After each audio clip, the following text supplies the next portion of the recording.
그럼 베란다에서 하수가 역류한다거나 세제 거품 같은 것이 올라오는 경우도 생길 수 있습니다.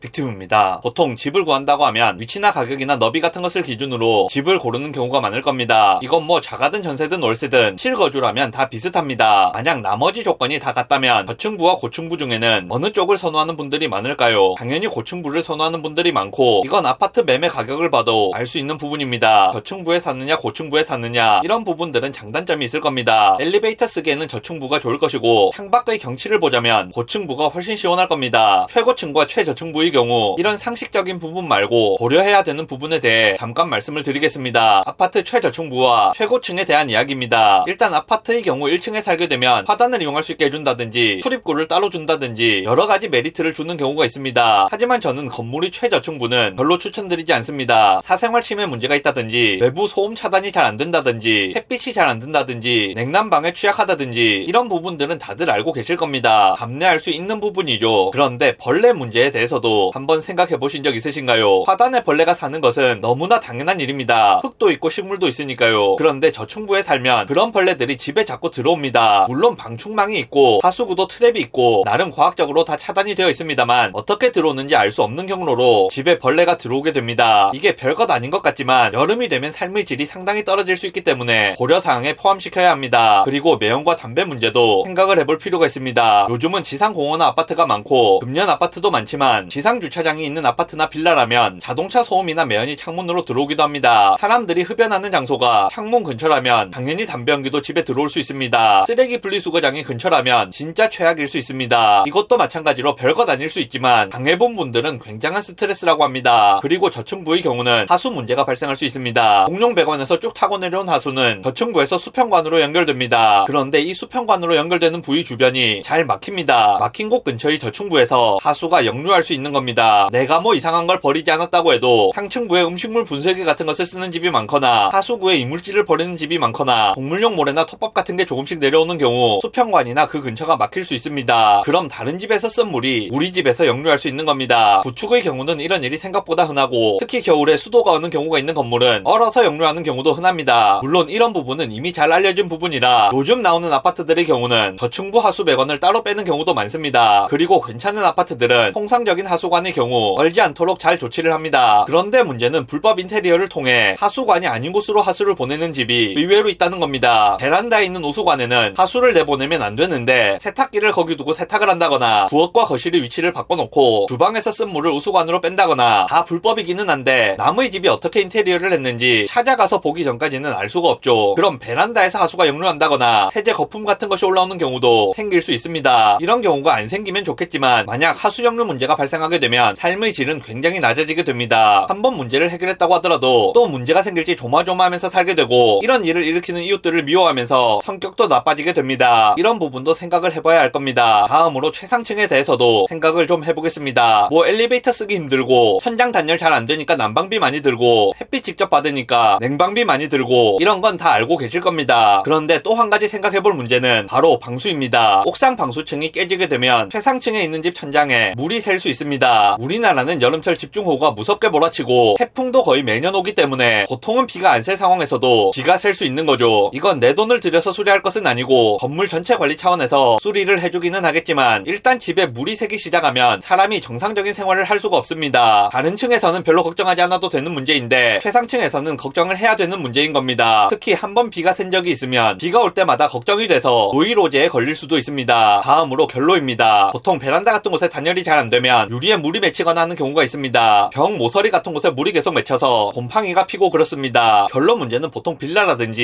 일반 단독주택 같은 곳에 많이 생기고 아파트에서는 상대적으로 덜한 경우가 많습니다. 하지만 최상층의 경우는 가끔 문제가 됩니다. 최상층의 경우는 구조적인 문제 때문에 열교를 완벽하게 차단하기 어려운 경우도 있고 시공 자체가 다른 층과는 달라지기 때문에 하자가 생기는 경우도 있습니다. 특히 천장이 직접 외기에 접촉하니까 천장에서 결로가 발생할 수 있습니다. 단열이 안되면 단순히 냉방비 난방비만 많이 드는 것이 아니라 있습니다. 결로 현상 때문에 문제가 될 수 있는 겁니다. 그리고 간혹 CD관을 천장 구조체에 매립하는 경우가 있는데 그렇게 되면 이 CD관에서 결로가 생기는 경우도 있습니다. 단열재보다 더 바깥까지 관이 나가 있으니까요. CD관에 결로가 생기게 되면 전선 지나가는 라인을 따라서 물기가 계속 퍼지는 겁니다. 시간이 지나면 누전 문제가 생기기도 하고 CD관에 물이 모여서 천장으로 떨어지기도 합니다. 이건 원인을 찾기도 어렵고 찾았다고 해도 해결하기도 어렵습니다. 문제가 안 생기면 좋겠지만 생기면 스트레스를 진짜 많이 받을 수 있는 겁니다. 영상 요약하겠습니다. 건물 최하층부와 최고층은 나름의 장단점이 있습니다. 예상치 못한 장점이 있으면 그건 참 좋은 일인데 예상치 못한 단점이 있는 경우도 많기 때문에 이런 곳에서 거주할 예정이시라면 꼼꼼하게 알아보시는 편이 좋을 것 같습니다.